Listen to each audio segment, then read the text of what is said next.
आज कसा योगायोग आहे बघा। आज सांगोल्यावरती फडके सरांची भेट, आदरणीय गुरुवर्य ची भेट घेण्यासाठी खास सांगोल्याला आलो। आल्या आल्या त्यांनी सांगितलं एक सुखद आणि चांगली बातमी की पटवर्धन साहेबांचा वाढदिवस आहे, आपण तिकडे जायचं आहे। एका क्षणात आणि सेकंदात सांगून टाकलं, चला जाऊ।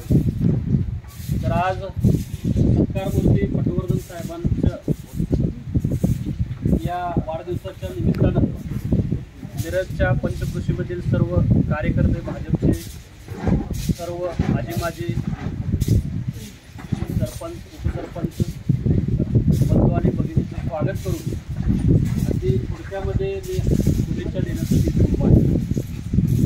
तुकाराम महाराजांनी म्हटलं, वृक्षवल्ली आम्हा सोयरी। त्या युक्तीप्रमाणे आज एवढा खूप आनंद वाटला की पटवर्धन साहेबांची एवढी आवड असली तर सवड होते, हे आपल्याला सगळ्यांना माहीत आहे।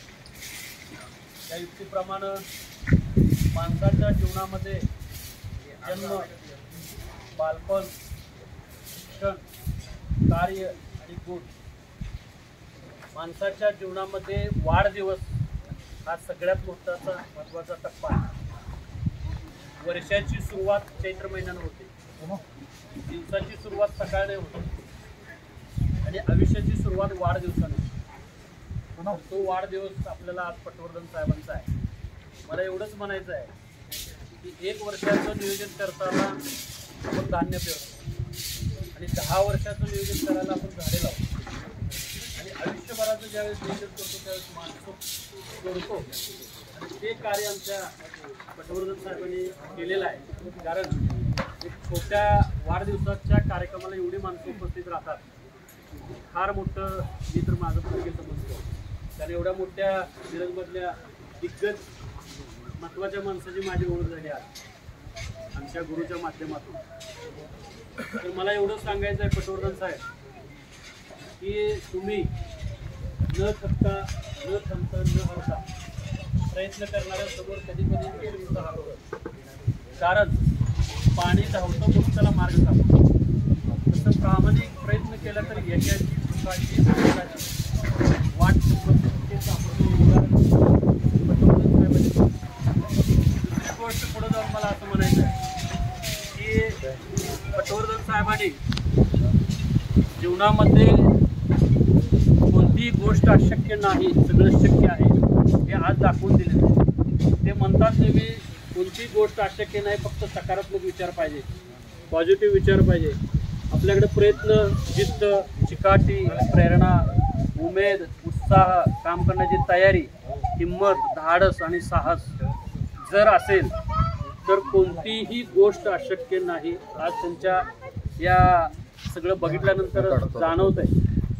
तर मी आपला जास्त वेळ न घेता उर्वरित जे आपलं आयुष्य आहे, आपल्या पटवर्धन साहेबाला सुख, शांती, समाधान, आरोग्य आणि धनसंपदा तर ऑलरेडी आहे त्यांच्याकडे, काय डबल देण्याची गरज नाही मला वाटतं।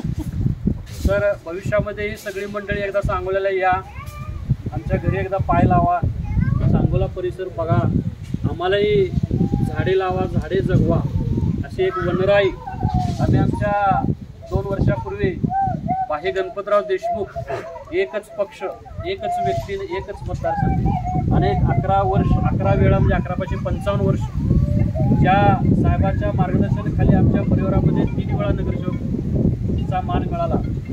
1976 ते 86 आमचे चुलते नगरसेवक होते, 1995 ते 2000 आमची चुलती नगरसेवक होते आणि 2016 ते 21ला मी स्वतः नगरसेवक होतो।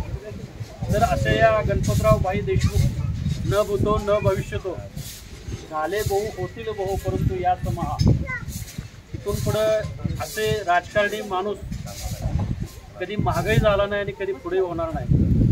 कारण एक तत्वी, एक वचनी, एक बाणी, प्रभू रामचंद्रासारखं आम्ही सांगोला तालुक्यातील एक गावामध्ये 5 एकराची वनराई डॉक्टर भाई गणपतराव देशमुख यांची वनराई असं त्याला नाव दिलेलं आहे।